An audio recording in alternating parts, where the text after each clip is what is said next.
to start this off now, finally. So this is an article from the New Republic. Beautiful, beautiful drawing of Bill Gates's face. Dan says, Bill Gates killed all the mosquitoes so he could be the last thing sucking you of life. So this is the article. It's how Bill Gates impeded global access to COVID vaccines by Alexander Zaitchik. I think I'm pronouncing that right. Zaitchik. Illustration by Kelsey Dake. Okay, so through his hallowed foundation, the world's de facto public health czar, oh God, can we please stop using czar, has been a stalwart defender of monopoly medicine. On February 11th, 2020, public health and infectious disease experts gathered by the hundreds at the World Health Organization's Geneva mothership. They call it a mothership.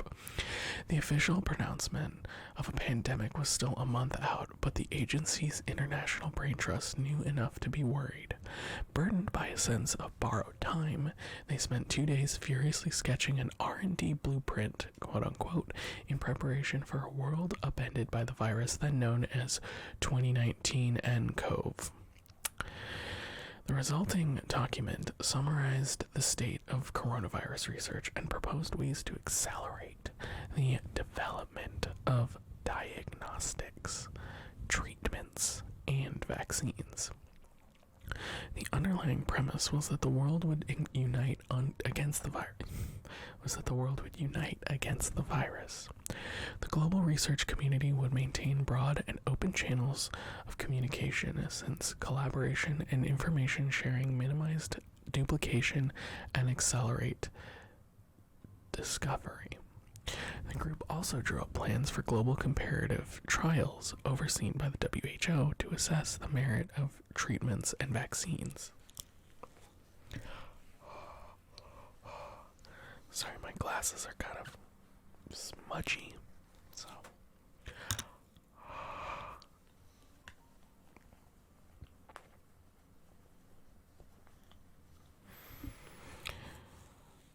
Still kind of smudgy, but better. Where were we?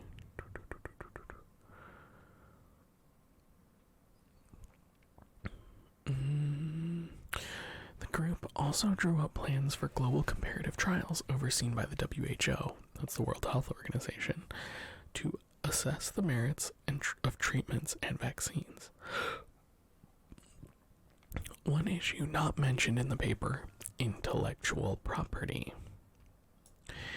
If the worst came to pass, the experts and researchers assumed cooperation would define the global response, with the WHO playing a central role.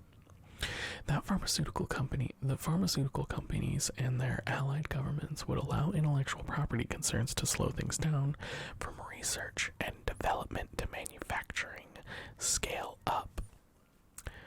Does not seem to have occurred to them. They were wrong, but they weren't alone.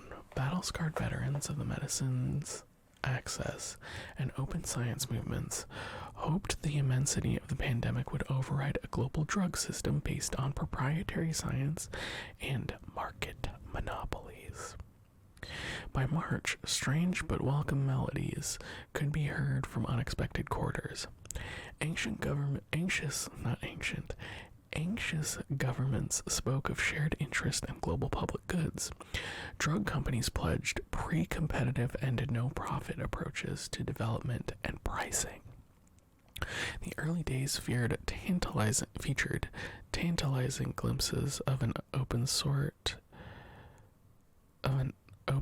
science cooperative pandemic response. In January and February 2020, a consortium led by the National Institutes of Health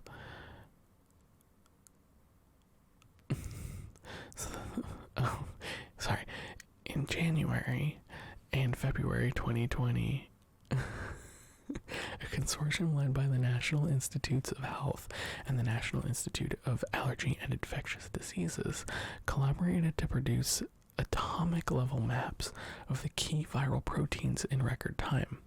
Quote, work that would normally have taken months or possibly even years has been completed in weeks, noted editors of Nature. Yeah, no, Zach, I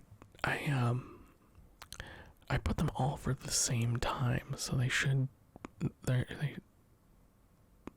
just be they're all 40 minutes apart, or they're all staggered.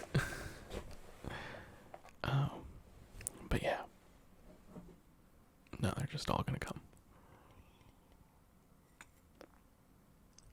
When the Financial Times editorialized on March 27th that the world has an overwhelming interest in ensuring COVID-19 drugs and vaccines will be universally and cheaply available, the paper expressed what felt like a hardening conventional wisdom. This sense of true, Zach. This sense of possibility emboldened forces working to extend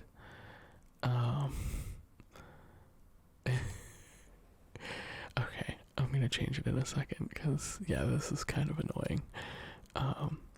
This sense of possibility emboldened forces working to extend the cooperative model. Grounding their efforts was a plan started in early March to create a voluntary intellectual property tool inside the WHO, instead of putting up proprietary walls around research and organizing it as a race. Public and private actors would collect research and associated intellectual property in a global knowledge fund for the duration of the pandemic. The idea became real in late May with the launch of the WHO COVID-19 Technology Access Pool, or CTAP. Okay. I hate when you drop the tea sachet, like the whole thing, into the tea, into the hot water, and then you're like letting it over steep. Oh, that's so sweet. Thanks, Rhymes. Okay. Okay. Let's get back to the article. So, when the Financial Times editorialized on March 27th that, quote, the world has an overwhelming interest in ensuring COVID-19 drugs and vaccines will be universally and cheaply available, the paper expressed what felt like a hardening conventional wisdom. This sense of possibility emboldened forces working to extend the cooperative model.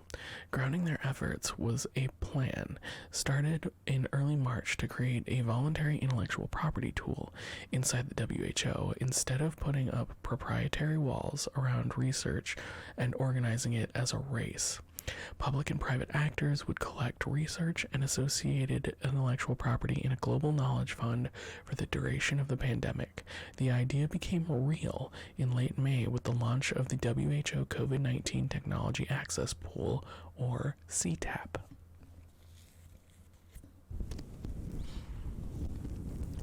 By then, however, the optimism and sense of possibility that defined the early days were long gone. Advocates for pooling and open science, who seemed ascendant and even unstoppable that winter, confronted the possibility they'd been outmatched and outmaneuvered by the most powerful man in global public health. In April, Bill Gates launched a bold bid to manage the world's scientific response to the pandemic. First of all, let's look at that fucking sentence. Holy shit. In April, Bill Gates launched a bid to manage the world's scientific response to the pandemic. One man shouldn't get to fucking do that. Like, literally the fate of the world, and this guy's like, I'll fucking manage it. How would I manage it? Like, seriously, fuck Bill Gates. Gates's COVID-19 Act Accelerator expressed a status quo vision for organizing research. Oh, a status quo was vision. Interesting. for the research, development, manufacture, and distribution of treatments and vaccines. Like other Gates-funded institutions in the public health arena, the accelerator was a public-private partnership based on charity and industry enticements. Crucially, and in contrast to the CTAP, the accelerator enshrines Gates' long-standing commitment to respecting exclusive intellectual property claims. Its implicit argument that intellectual property rights won't present problems for meeting global demand or ensuring equitable access, and that they must be protected even during a pandemic, carried the enormous weight of Gates's reputation as a wise, beneficent, and prophetic leader. Yeah, as Xenomonic says, one man, one single, very rich, non-state actor. Intellectual property rights won't present problems for meeting global demand, and that they must be protected during a pandemic. Let me just say right here, and this is a fairly long article, so they're probably going to get into it at some point, but Bill Gates has made all of his fucking money on intellectual property bullshit. He hasn't made it on creating things. He's made it on being a patent troll. Patent troll being someone who buys patents and then sues people who even sniff at them the wrong way. Basically. He's a landlord of the mind, exactly, Z. How he's developed and wielded this influence over 2 decades is one of the more consequential and underappreciated shapers of the failed global response to the COVID-19 pandemic. Entering year 2, this response has been defined by a zero-sum vaccination battle that has left much of the world on the losing side. And I'm sure they will get into this as well, but from this Citations Needed episode that I'll drop a link to it again. There are places in Africa that are not set to receive vaccines until 2024. That's 3 years from now. 3 years from now. We have a vast amount of the US population vaccinated. Right now, we have a huge amount of people getting vaccinated. And because of the way that, as Citations Needed, folks would call it, vaccine apartheid, exists in the world, countries are not going to get the vaccine until 2024.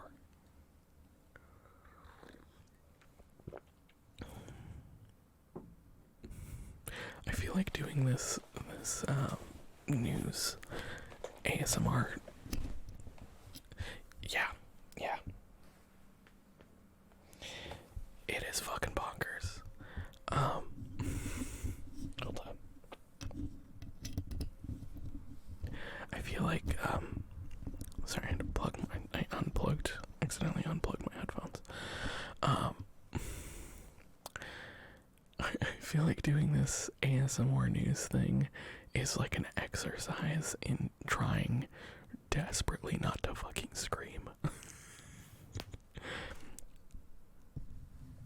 I'm trying to schedule mine now, and like, holy shit, my gripes feel so minimal in first world.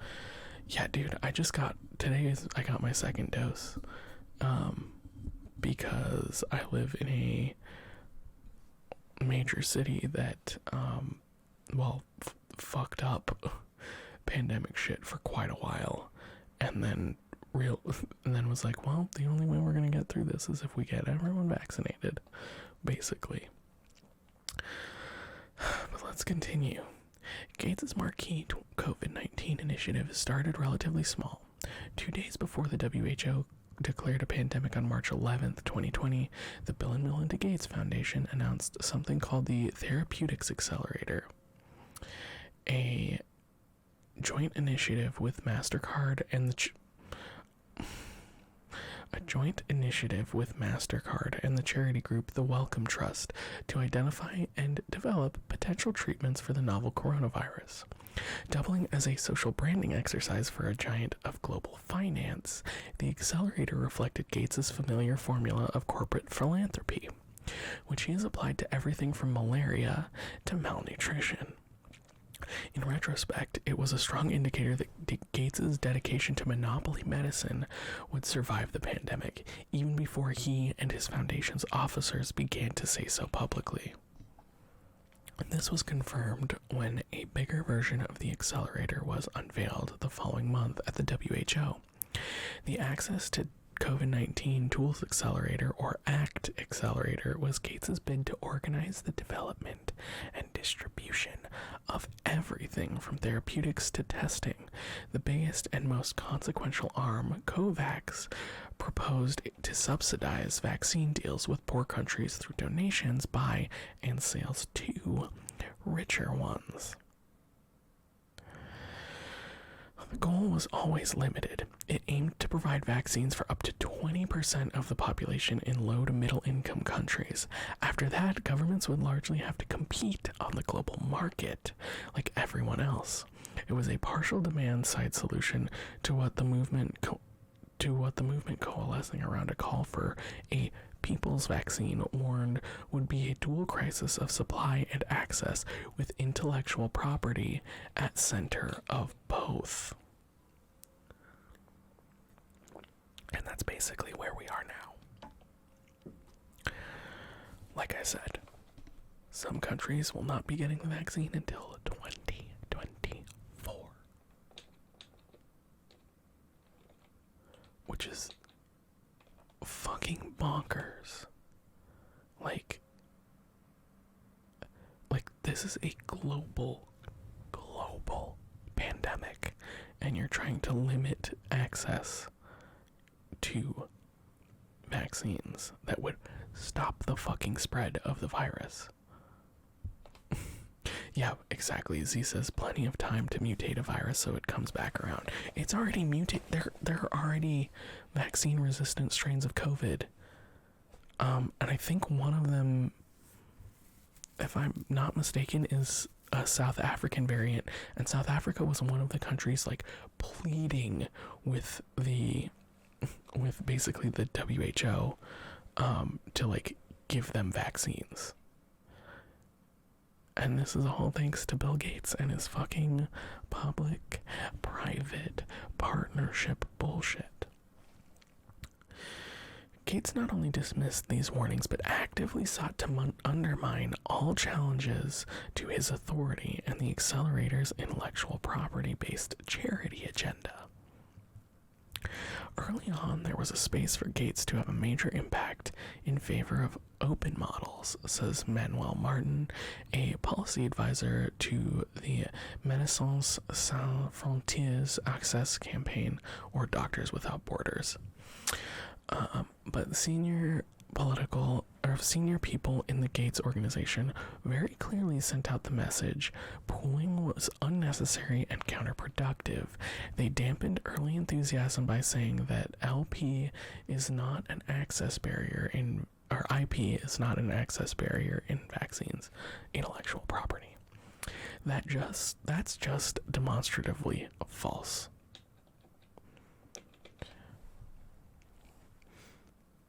Beyond even the argument that that's not the most efficient way to do things. Even if what their argument is basically saying is that it's unnecessary, it's not efficient, right? Even if that's true, is it not worth a shot?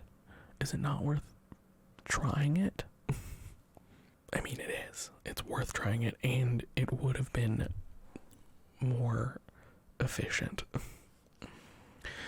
Few have observed Bill Gates' devotion to monopoly medicine more closely than James Love, founder and director of Knowledge Ecology International, a Washington, D.C. based group that studies broad nexus of federal policy, the pharmaceutical industry, and intellectual property.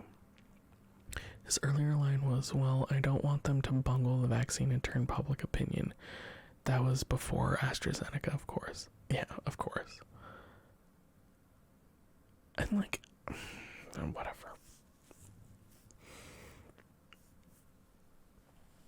Bill Gates deserves malaria. And HIV. Like, he deserves those things.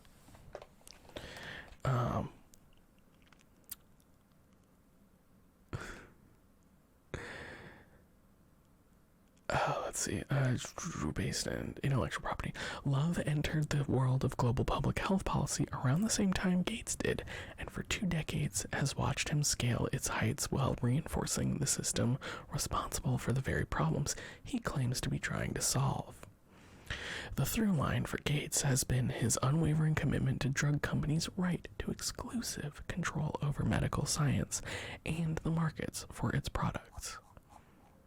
Also, it must be noted, before we continue, it should be noted that a lot of the developments in creating the COVID vaccine, like the mRNA sequencing stuff, is publicly funded shit. That means the private sector didn't have fuck all to do with it. Things could have gone either way, says Love, but Gates wanted exclusive rights maintained. He acted fast to stop the push for sharing the knowledge needed to make the products. The know-how, the data, the cell lines, the tech transfer, the transparency, that is critically important in a dozen ways. The pooling approach represented by CTAP included all of that. Instead of backing those early discussions, he raced ahead and signaled support for business as usual on intellectual property by announcing the ACT Accelerator in March. Underpaid researchers at public universities doing the groundwork while their school sells the patent onto biotech. Yeah, absolutely. That is exactly what they do. It's fucking great. Neoliberalism rules. By the way, this type of public-private partnership is like at the heart of neoliberalism and at the heart of fascism. Like, neoliberalism is just fascism with a nicer face. And like slightly less social forms of social control. But like largely it's pretty fascistic, honestly. It's colonial. 1 year later, the ACT Accelerator has failed to meet its goal of providing discounted vaccines to the priority fifth of low-income populations. The drug companies and rich nations that had so much praise for the initiative a year ago have retreated into bilateral deals that leave little for anybody else. Quote, the low and middle income countries are pretty much on their own. And there's just not much out there, said Peter Hotez, Dean of the National School for Tropical Medicine in Houston. Quote, despite their best efforts, the Gates model and its institutions are still industry dependent. Hello, Dev. Yes, state relationship to private enterprise is sketch. Like I said, it's fascist. It's a face. It's a face of fascism. As of this writing, in early April, fewer than 600 million vaccine doses have been administered around the world, 3/4 of those in just 10 mostly high-income countries. Close to 130 countries containing 2.5 billion people have yet to administer a single dose. That's what? That's like a quarter of the world's population, something like that. I don't know, there's like 7 point something billion people in the world. So it's like a third. Yeah, it's like a third of the people on Earth have not seen, a third of the countries, the people with the, you know what I mean. Sorry. The timeline for supplying poor and middle income countries with enough vaccine to achieve herd immunity, meanwhile, has been pushed into 2024. Like I said, these numbers represent more than the catastrophic moral failure the Director General of the WHO warned about this January.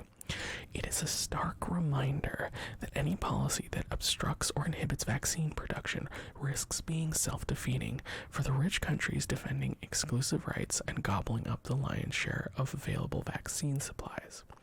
The truth repeated so often throughout the pandemic, no one is safe until everyone is safe, remains in force.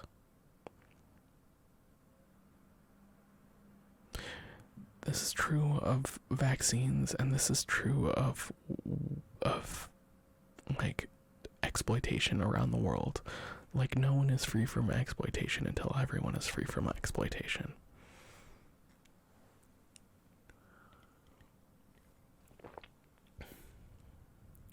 Because those systems interact with each other, and it touches everyone in some form or another. This easily anticipated market failure, it's a market failure, together with the CTAP's failure to launch, led developing countries to open a new front against intellectual property barriers in the World Trade Organization.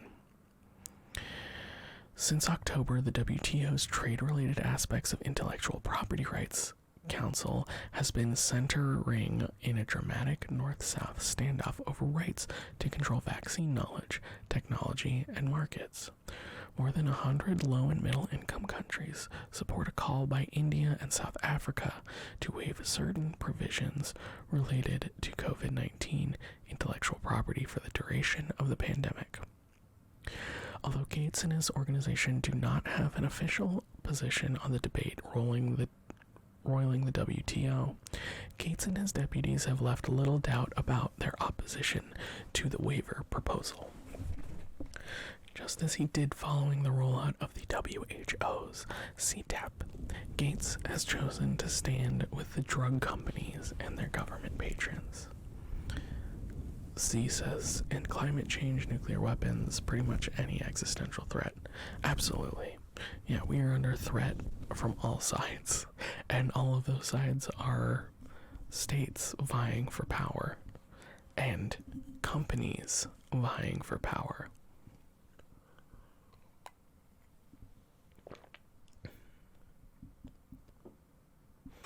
I want to backtrack a little bit about, I'm not backpedaling, but I want to go back to the neoliberalism and fascism thing I talked about a couple minutes ago, because I think it's important, right?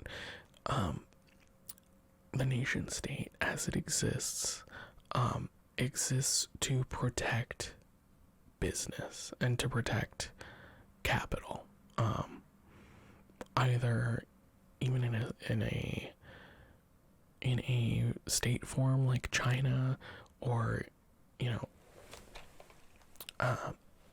anytime states exist to mitigate and deliberate on things like property and contracts.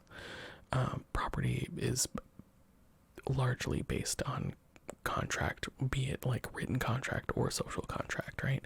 You buy a thing, it's your property. Why is it your property? Well, because you bought it. For no other reason than someone sold it to you and you bought it, and now you have it in your hands. That's why you have this, state litigating on things, and there's a whole lot of other things that the state does, but those are like the main things are to enforce contracts, so that that if you buy something, let's say a company can't say that that they need it back even if you bought it, unless you take out credit card debt to buy it. It's there's a bunch of other stuff. That's just a very, very brief, short explanation of that. Um, Technically housed within the WHO, the ACT Accelerator is a Gates operation, top to bottom. It is designed, managed, and staffed largely by Gates organization employees. Oh, surprise, surprise. It embodies Gates's philanthropic approach to widely anticipated problems posed by intellectual property hoarding companies, able to constrain global production by prioritizing rich countries and inhibiting licensing. Companies partnering with COVAX are allowed to set their own tiered prices. They are subject to almost no transparency requirements and to toothless contractual nods to equitable access that have never been enforced. Crucially, the companies retain exclusive rights to their intellectual property. If they stray from the Gates Foundation line on exclusive rights, they are quickly brought to heel. When the director of Oxford's Jenner Institute had funny ideas about placing the rights to its COVAX-supported vaccine candidate in the public domain, Gates intervened. As reported by Kaiser Health News, quote, a few weeks later, Oxford, urged by the Bill and Melinda Gates Foundation, reversed course and signed an exclusive vaccine deal with AstraZeneca that gave the pharmaceutical giant sole rights and no guarantee of low prices. Considering the alternatives being discussed, it is no surprise that drug companies have been the most enthusiastic boosters of ACT Accelerator and COVAX. The speakers at the ACT Accelerator launch ceremony in March 2020 included Thomas Cuny, Director General of the International Federation of Pharmaceutical Manufacturers and Associations, who hailed the initiative as a landmark global partnership. Since vaccines started coming online, the IFPMA's member companies have lost interest in the accelerator, preferring bilateral deals with rich countries, but they continue to benefit from the halo effect of their association with Gates, which has proved priceless throughout the pandemic, especially at a crucial juncture in its first year. CUNY 2021. Oh yeah, you got him. Look at this fucking piece of shit nerd. Look at this fucking nerd. I hate him so much. Not because he's a nerd, but because he fucking sucks. He sucks and he's a piece of shit. And he's fucking... just the fucking worst.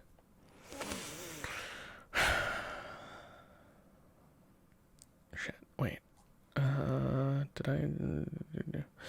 On May 29th, Donald Trump announced U.S. withdrawal from the WHO. This was in response, he said, to China's total control of the agency. The drug industry, meanwhile, was displeased with the WHO for entirely different reasons. The same day, the WHO Director General had unveiled the CTAP with a solidarity call to action for governments and companies to share all intellectual property related to COVID-19 treatments and vaccines. The pharmaceutical companies didn't attack the initiative directly. Instead, their global trade association, the IFPMA, preempted the announcement with a live-streamed media event on the evening of May 28th. The event featured the heads of AstraZeneca, GlaxoSmithKline, Johnson & Johnson, Pfizer, and Thomas Cuny. The evening's sixth participant was the specter of Bill Gates. There is a specter haunting COVID vaccines, and that specter is Bill fucking Gates. As anticipated, the questions submitted by journalists touched repeatedly on the much-anticipated launch of CTAP the following morning, as well as related issues of intellectual property, vaccine access, and equity. and debates over the extent and ways intellectual property posed barriers to ramping up production. Mostly, the executives evinced ignorance and surprise over the imminent launch of CTAP. Only Pfizer's CEO, Albert Bourla, openly denounced the pooling of intellectual property as dangerous and nonsensical and nonsense. I wonder, is that why Pfizer's doing all the like FEMA vaccines? I only know that because I got the Pfizer vaccine. I got my second dose today. Oh, my shoulder really hurts.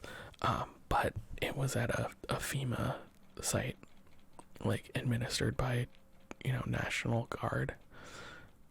I think it was National Guard. I don't know. It was military people. Military of some kind. All of the executives, however, shared a playbook in which they quickly pivoted to affirmations for their support for Bill Gates and the ACT Accelerator. The association with Gates was submitted as evidence of industry commitment to equity and access, as well as proof of the complete lack of need for overlapping competing initiatives such as the dangerous CTAP. Talk about fucking manufacturing consent. Holy fuck. Like, anyway. FEMA, no wonder I'm a Marxist. Yeah, I like getting put into FEMA camps. Okay. We already have platforms, CUNY said during the May 28th event. The industry is already doing all the right things. Jesus Christ. As the questions about CTAP and intellectual property piled up, the industry's Gates rep started to sound less like a shared PR script than a broken record. Confronted for the second time about intellectual property, GlaxoSmithKline CEO Emma Walmsley, what a name, emitted an undigested stream of Gatesian word salad. Quote, "We are absolutely committed to this question of access," she stammered, "and deeply welcome the formation of ACT, which is this multilateral organization that is going to be a mechanism with multiple stakeholders, whether it's heads of state or organizations like the Gates-funded CEPI or the Gates and the Gates-funded Gavi and others, and the WHO, of course, where we actually look at these principles of access, and so clearly we're engaged in that as well. I'm not gonna try and do it, but just imagine that in like fucking Ben Shapiro's obnoxious voice. It means nothing. What she said means nothing. Without the Gates and COVAX associations to lean on, the stammering would have been much worse. Pfizer's Albert Bourla seemed to recognize this, at one point interrupting himself to express his industry's gratitude and admiration. Quote, "I want to take the opportunity to emphasize the role that Bill Gates is playing," he said. He went on to call him an inspiration for all. Folks, do not be inspired by Bill Gates. Be inspired to hate Bill Gates, because he's truly one of the worst people on earth. Simply by being able to do what he does, he is one of the people who causes some of the most harm on the face of this planet.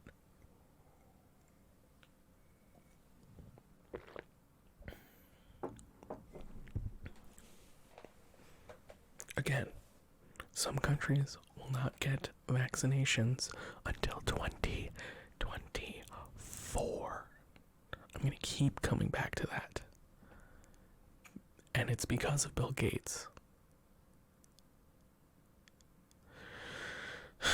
Gates can hardly disguise his contempt for the growing interest in intellectual property barriers. In recent months, as the debate has shifted from the WHO to the WTO, reporters have drawn testy responses from Gates that harken back to his prickly performances before congressional antitrust hearings a quarter of a century ago. When a Fast Company reporter raised the issue in February, she described Gates raising his voice slightly and laughing in frustration before snapping, It's irritating. This issue comes up here. This isn't about IP." But it is about IP, Bill. You made it about IP. You always make it about IP, because that's how you make your fucking money, you massive turd. In interview after interview, Gates has dismissed his critics on the issue, who represent the poor majority of the global population, as spoiled children demanding ice cream for dinner. Quote, "It's the classic situation in global health, where the advocates all of a sudden want the vaccine for $0 and right away," he told Reuters in late January. Gates has larded the insults with comments that equate state-protected and publicly funded monopolies with the free market. Quote, "North Korea doesn't have that many vaccines as far as we can tell," he told the New York Times in November. It is curious that he chose North Korea as an example and not Cuba, a socialist country with an innovative and world-class vaccine development program with multiple COVID-19 vaccine candidates in various stages of testing. Also, just putting it out there, Cuba is doing all of this with little access to the rest of the world because of US embargoes on Cuba. They've managed to become Cuba has managed to become like a global health human rights an advocate, helper. I don't know. They have more doctors per capita than anywhere else, and they send them out everywhere. Like, Cuba, a tiny island, has enough doctors to send out all over the world. Anyway, the closest Gates has come to conceding that vaccine monopolies inhibit production came during a January interview with South Africa's Mail and Guardian. Asked about the growing intellectual property debate, he responded, "At this point, changing the rules wouldn't make any additional vaccines available." Can I get a fuck Bill Gates? The first implication of "at this point" is that the moment has passed when changing the rules could make a difference. This is a false. I hope Cuba open sources vaccines. Yeah, me too. The first application of "at this point" is that the moment has passed when changing the rules could make a difference. This is a false but debatable claim. The same can be said for the second implication, which is that nobody could have possibly foreseen the current supply crisis. Not only were the obstacles posed by intellectual property easily predictable a year ago, there was no lack of people making noise about the urgency of avoiding them. They included much of the global research community, major NGOs with long experience in medicines development and access, and dozens of current and former world leaders and public health experts. In a May 2020 open letter, more than 140 political and civil society leaders called upon governments and companies to begin pooling their intellectual property. Quote, "Now is not the time to leave this massive and moral task to market forces," they wrote. It never is. Innovation does not come from companies. It tends to come from states and state-funded things. So much of the technology we have today most of the technology we have today is based on government projects.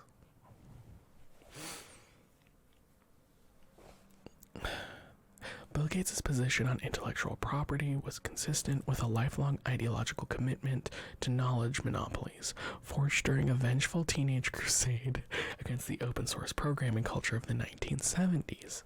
As it happens, a novel use of one category of intellectual property, copyright, applied to computer code, made Gates the richest man in the world for most of 2 decades beginning in 1995. That same year, the WTO went into effect, chaining the developing world to intellectual property rules written by a handful of executives from the US pharmaceutical, entertainment, and software industries. I'm getting so mad, y'all. By 1999, Bill Gates was in his final year as CEO of Microsoft, focused on defending the company he founded from antitrust suits on two different continents. As his business reputation suffered high-profile beatings from US and European regulators, he was in the process of moving on to his second act, the formation of the Bill and Melinda Gates Foundation, which commenced his unlikely rise to the commanding apex of global public health policy. His debut in that role occurred during the contentious 52nd General Health Assembly in May 1999. It was the height of the battle to bring generic AIDS drugs to the developing world. The central front was South Africa, where the HIV rate at the time was estimated as high as 22% and threatened to decimate an entire generation. In December 1997, the Mandela government passed a law giving the health ministry powers to purchase and import low-cost drugs, including unbranded versions of combination therapies priced by Western drug companies at $10,000 and more. In response, 39 drug multinationals filed suit against South Africa, alleging violations of the country's constitution and its obligations under the WTO's Agreement on Trade-Related Aspects of Intellectual Property Rights, or TRIPS. TRIPS. Trade-Related Aspects of Intellectual Property Rights.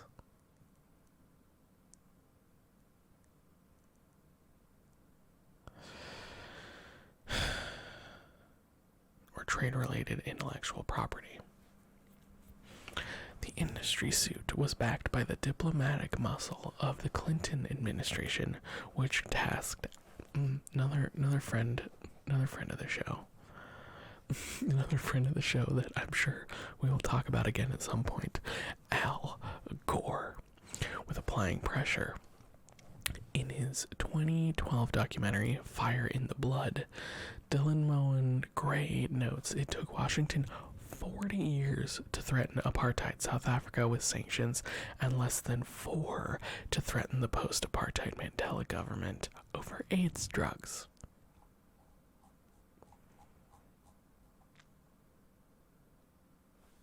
Just think about that for a fucking second.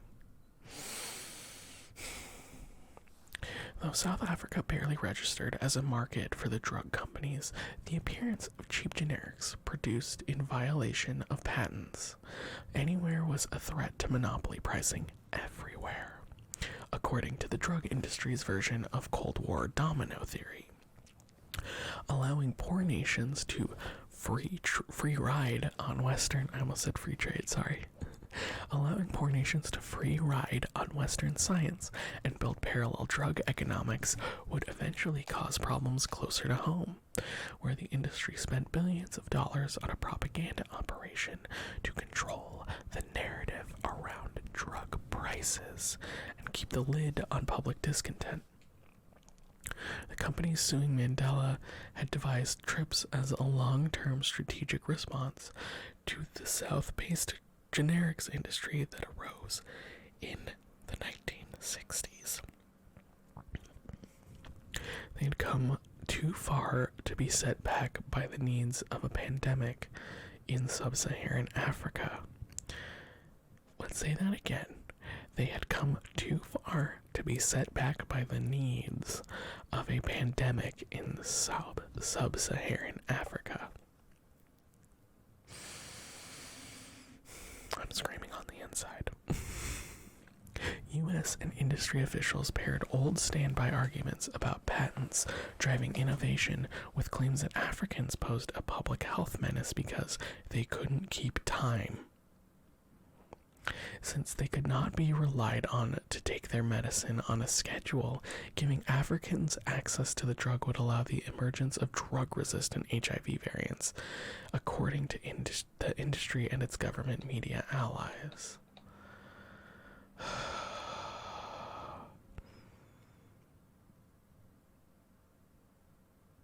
Yeah.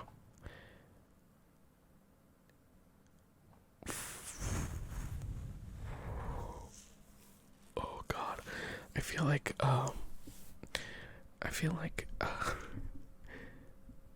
what was his name? There's a teacher in Daria who had a giant pulsing eye that whenever he'd get mad and like yell, his eye would just like throb. I feel like that guy right now. Actually, I want to see where this. I'm gonna highlight this because I want to see where that asterisk goes to. No. Oh, leave me alone. Among journalists echoing this argument was former New Republic editor Andrew Sullivan. When the New York Times reported Sullivan was defending the company's lawsuit while taking undisclosed funding from FIRMA, the Industry Trade Association, Sullivan remained defiant in the face of evidence-based accusations that he was an unethical journalist. Yes, DiMartino. I thought it was DiMartino, but I couldn't remember.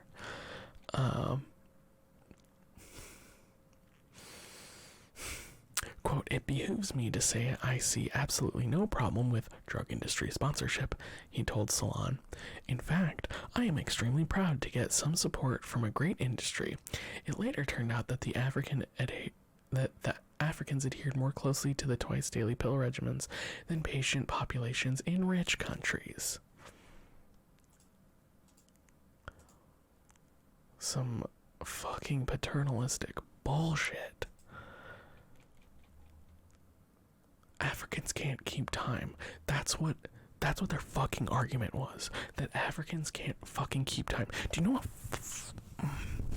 how racist and fucking paternalistic that is? I feel like the next emote I need is a DiMartino emote. Let's continue before I scream.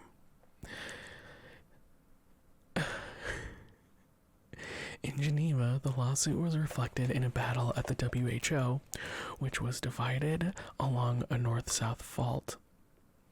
Yes, a DiMartino, exactly.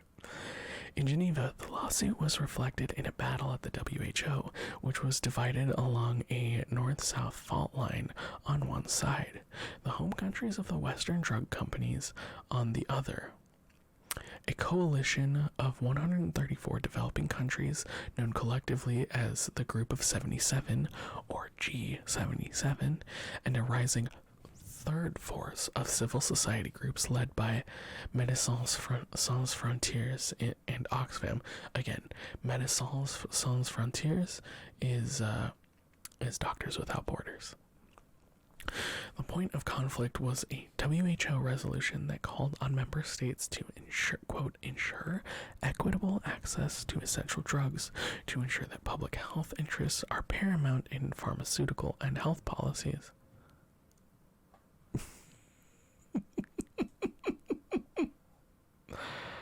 Alright, thanks for the follow. Damn it. I'm gonna have to edit this. Fuck. Okay. In Geneva, the lawsuit was reflected in a battle at the... We're just going to read this whole paragraph again. In Geneva, the lawsuit was reflected in a battle at the WHO, which was divided along a north-south fault line. On one side, the home countries of the Western drug companies, and on the other, a coalition of 134 developing countries known collectively as the Group of 77, or G77, and a rising third force of civil society groups led by Doctors Without Borders and Oxfam. The point of conflict was a WHO resolution that called on member states to ensure equitable access to essential drugs, to ensure that public health interests are paramount in pharmaceutical and health policies, and to explore and review their options under relevant international agreements, including trade agreements, to safeguard access to essential drugs. Western countries saw this resolution as a threat to the recent conquest of monopoly medicine, achieved 4 years earlier with the establishment of the WTO, the World Trade Organization. The industry grew increasingly helpless, however, as global public opinion and WHO member state sentiment shifted in favor of the resolution and against the South Africa lawsuit. In the weeks leading up to the assembly, the companies and their parent embassies floundered as they sought to turn the tide. Their growing anxiety is captured in a series of leaked cables sent to Washington by the U.S. ambassador in Geneva, George Moose. What a great name, George Moose. That April and May. In a diplomatic telegram dated April 20th, Moose expressed alarm over the growing number of WHO delegations making statements that public health should have primacy over commercial interests under WTO trade agreements, such as the TRIPS, trade-related aspects of intellectual property rights, thereby potentially undermining intellectual property rights, IPR.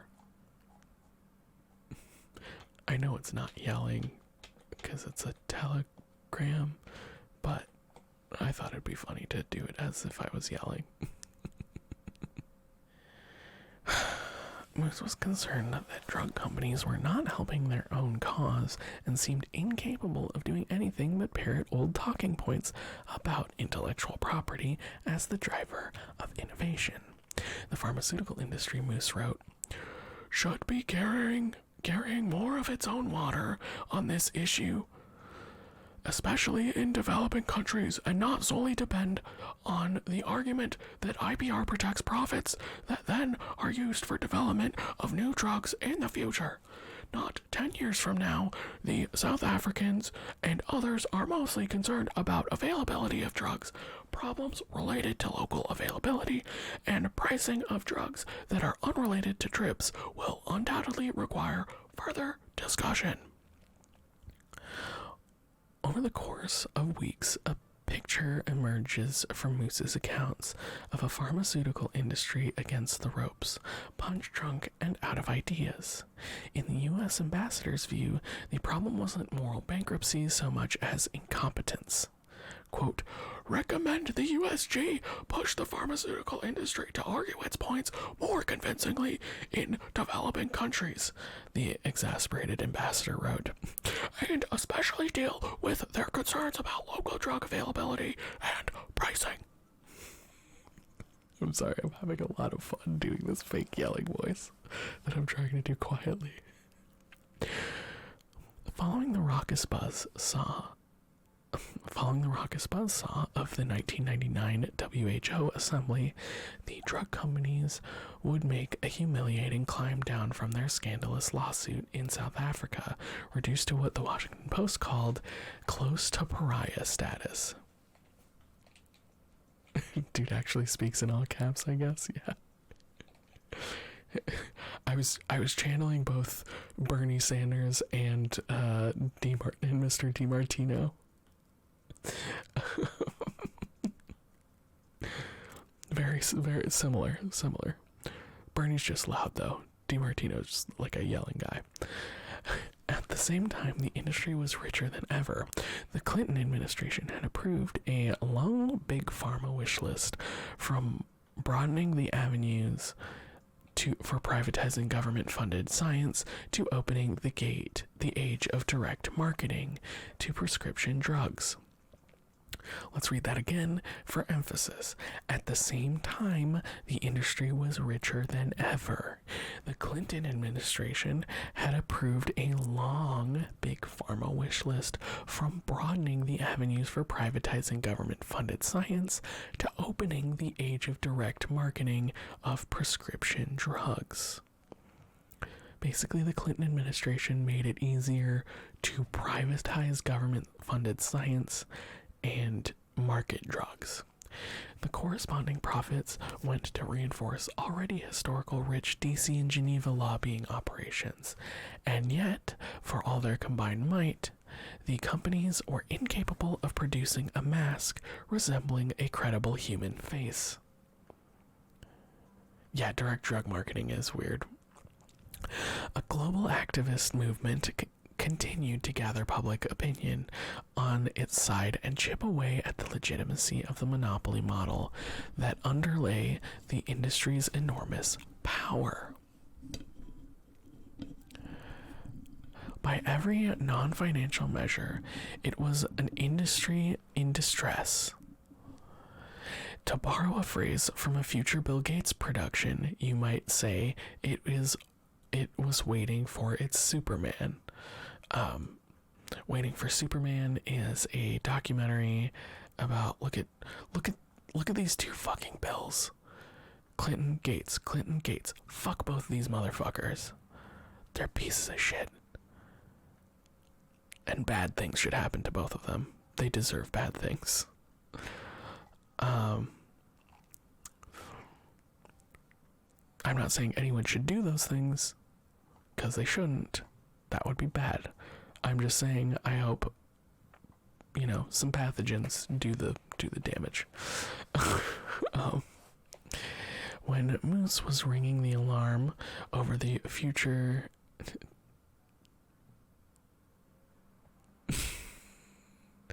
Why am I getting all these weird follows?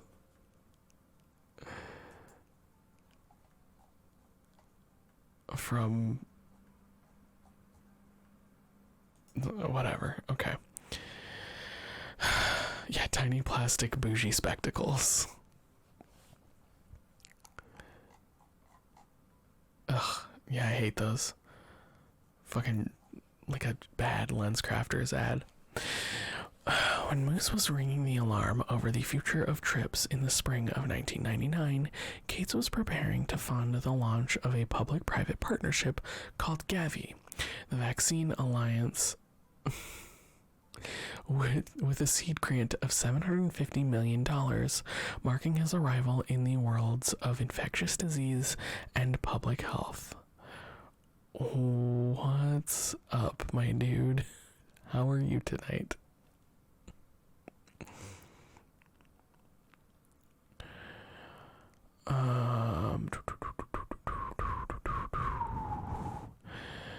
At the time, he was still best known for being the richest man in the world and the owner of a software company engaged in anti-competitive practices. This profile didn't mean much in a raucous WHO assembly hall packed with civil society groups and G77 delegations, which together booed the US delegation when it tried to speak. At most, it was a source of brief consternation when officers from the William H. Gates Foundation began distributing a glossy brochure touting the role of intellectual property in driving biomedical innovation. My God.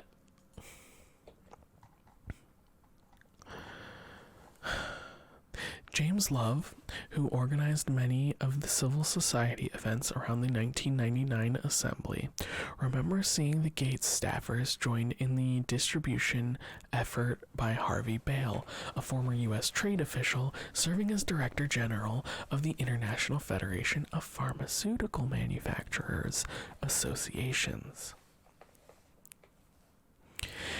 It was this nice quote, it was this nice full color pamphlet about why patents don't present an access problem with the Gates Foundation logo at the bottom, says Love. It was strange, and I thought, okay, I guess this is what he's doing now. Looking back, that's when the PharmaGates Consortium set the markers down on intellectual property. He's been sticking his nose into every intellectual property debate since, telling everyone they can go to heaven by paying lip service to a few discounts to poor countries.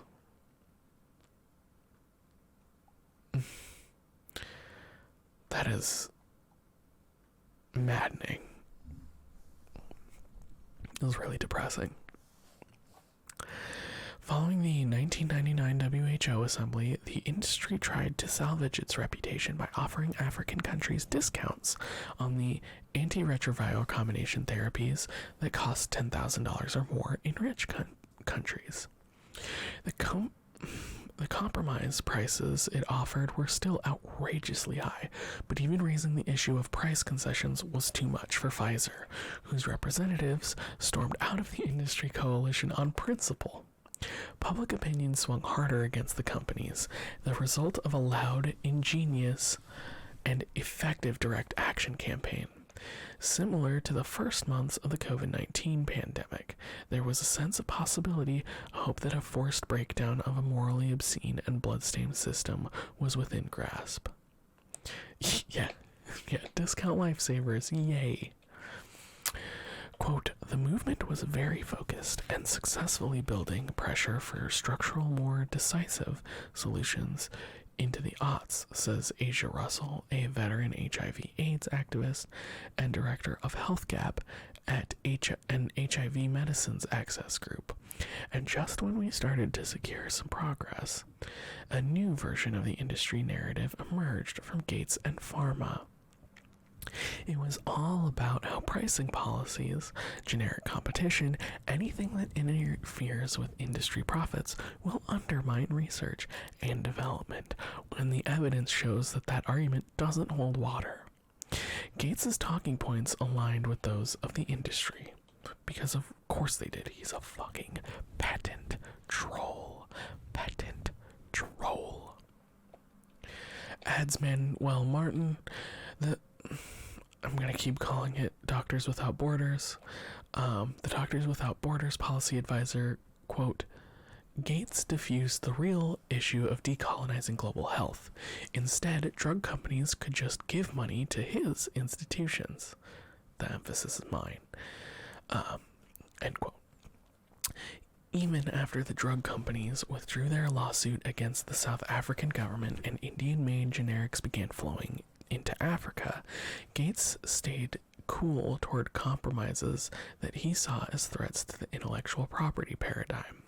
This included his attitude toward the United Medicines Patent Pool, a voluntary intellectual property pool founded in 2010 that enlarged access to some patented HIV/AIDS medicines. Though not a complete answer to the problem, the MPP was the first working example of a voluntary intellectual property pool, one that many observers expected to serve as a model framework for the WHO-administered COVID-19 pool. Brooke Baker, a law professor at Northeastern University and senior policy analyst for Health Gap, says Gates has always been wary of the Unitaid pool as going too far in the direction of infringing on intellectual property. He would say that now, wouldn't he? Quote, initially, Gates was unsupportive and even hostile towards the AIDS medicines patent pool, says Baker. Quote, he brought that hostility to relaxing industry's iron fist control over its technologies into the pandemic. His explanation for rejecting models to counteract the control never added up. If IP isn't important, why are companies refusing to voluntarily give it up when it could be used to expand supply in the middle of the world's worst public health crisis in a century? It's not important, or it's so important, it has to be closely guarded and protected. You can't have it both ways. This winter, while Gates assured the world that intellectual property was a red herring, a bloc of developing countries at the WTO, explained the need for a waiver of uncertain intellectual property provisions by pointing to the rather large gap that exists between what COVAX or Act A can deliver and what is required in developing and least developed countries. Sorry, that was a little confusing. The forceful statement continued. The model of donation and philanthropic expediency cannot solve the fundamental disconnect between the monopolistic model it underwrites and the very real desire of developing and least developed countries to produce for themselves. The artificial shortage of vaccines is primarily caused by inappropriate use of intellectual property rights. Another statement by a different bloc of countries added, COVID-19 reveals the deep structural inequality in access to medicines globally, and a root cause is IP that sustains and dominates industry's interests at the cost of lives. I know, Sphere, this is horrid stuff. This is why Bill Gates deserves horrible things to happen to him. Yeah. But this is it's a long article, but it's really good. So I'm gonna drop it in chat again. I mean, I guess you could also check it in my links.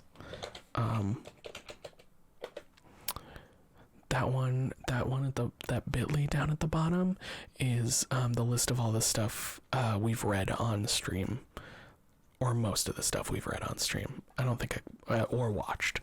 I don't think I've put all of it on there, but I've put most of it on there. So if there's any articles or anything you want to read or videos you want to watch, they're all there. Which is, I think it was a pretty cool addition I've added to the Twitch channel. It's a good resource for stuff. Gates is certain he knows better, but his failure to anticipate a crisis. Oh wait, sorry, we missed a paragraph. Another statement by a different bloc of countries added, COVID-19 reveals the deep structural inequalities in access to medicines globally, and the root cause is IP that sustains and dominates industry's interest at the cost of lives. Sorry, I did read that already, but it's good to have it again. Gates is certain he knows better. Of course he is, because he's a fucking billionaire, and billionaires don't know when they don't know shit. Like, didn't Bill Gates have a thing fairly recently about how he wanted to darken the sun or dim the atmosphere to prevent global warming? Like, truly dunderheaded stuff. I wonder if I'll ever be looking into the all-knowing fridge light and realize everything he's fucked up. Never. Yeah, it does sound like an Elon Musk idea. These people are all the fucking same. They're all fucking... They all did one thing smart. They all did one smart thing and now think they can have all the answers because the smart thing they did made them a shitload of money. And a lot of those people already had a bunch of money to start with. Elon Musk being a prime example. They also were in a position to be able to do... Exactly, that's what I mean. Like Bill Gates had like fairly wealthy parents. I think his dad was a lawyer, and his mom also did some, I can't remember, it doesn't matter.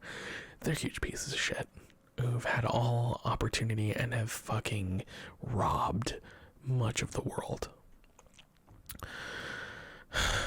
Gates is certain he knows better, but his failure to anticipate a crisis of supply and his refusal to engage those who predicted it have complicated the carefully maintained image of an all-knowing, saintly mega-philanthropist. COVAX presents a high-stake demonstration of Gates's deepest ideological commitments, not just to intellectual property rights, but also to the conflation of the rights with an imaginary free market in pharmaceuticals, an industry dominated by companies whose power derives from politically constructed and politically imposed monopolies. Gates has been tacitly and explicitly defending the legitimacy of knowledge monopolies since his first Gerald Ford-era missive against open-source software hobbyists. Right? This started in the fucking 1970s when he was a fucking teenager. He hates open-source things. Truly, what a fucking loser. He's one of the richest losers in the fucking world. Like a fucking dork who doesn't know when to shut the fuck up and leave well enough alone.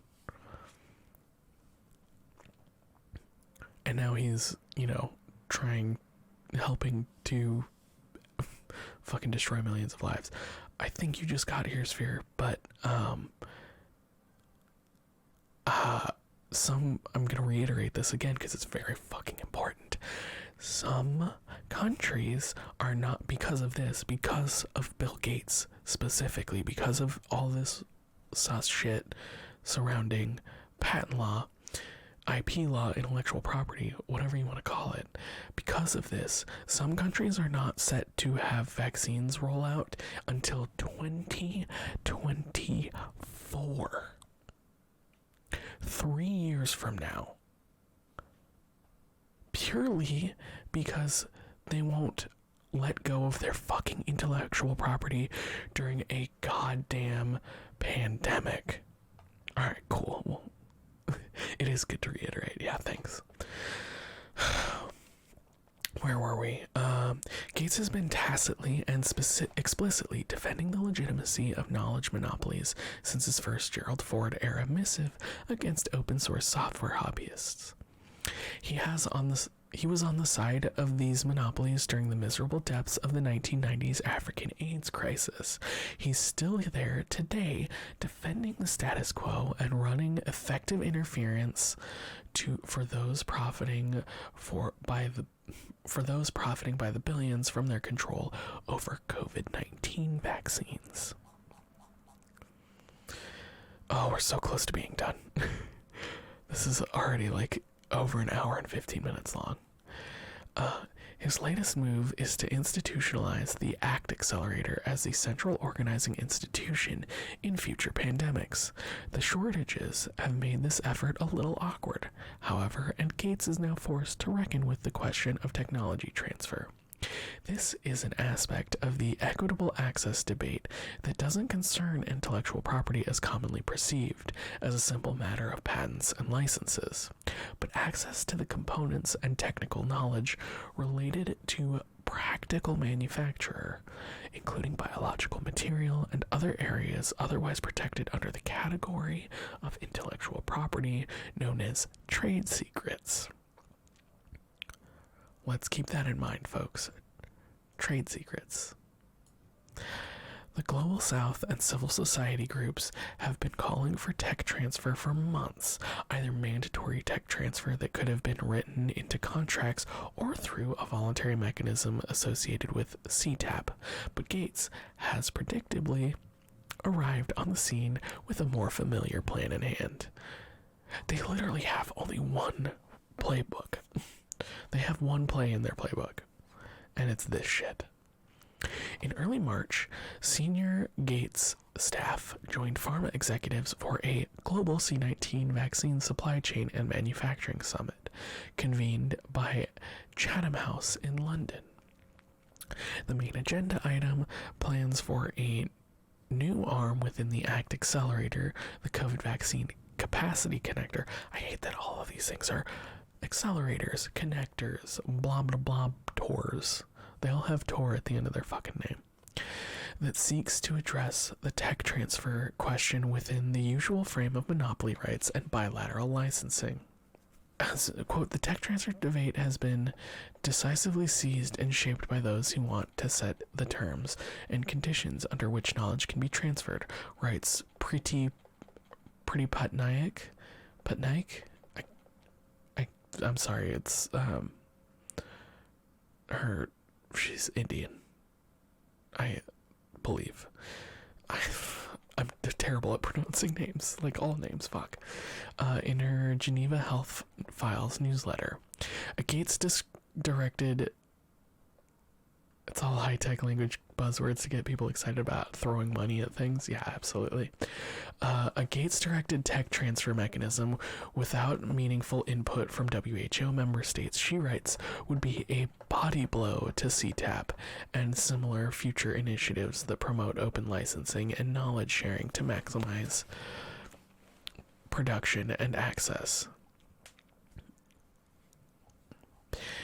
There are signs of overdue scrutiny of Gates's role in public health and lifelong commitment to exclusive intellectual property rights. But so far, these are blips. Also a great trigger word. Blip, blip, blip, blip. Two plosives. It's got the b-b-b-b-b and the b-b-b-b-b. Blip, blip. Sorry, I just had to. More common is the deference on display in a March 21st New York Times article about the U.S. government's role in developing the mRNA vaccines, now under the monopoly control of Moderna and Pfizer. When the piece turned to Gates's inevitable cameo, the Times reporter was hovering right over the target and somehow managed to miss wide by a mile. It's because it's the New York Times, and they're fucking terrible.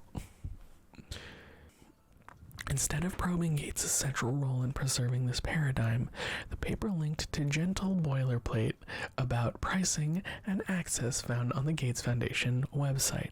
In response to a request for comment, a Gates Foundation spokesperson pointed me to a piece by its CEO, Mark Sussman, arguing that IP fundamentally underpins innovation, including the work that has helped create vaccines so quickly.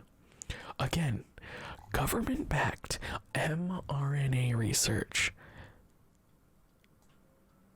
Government-funded mRNA research is what got us the vaccine, not IP, not intellectual property.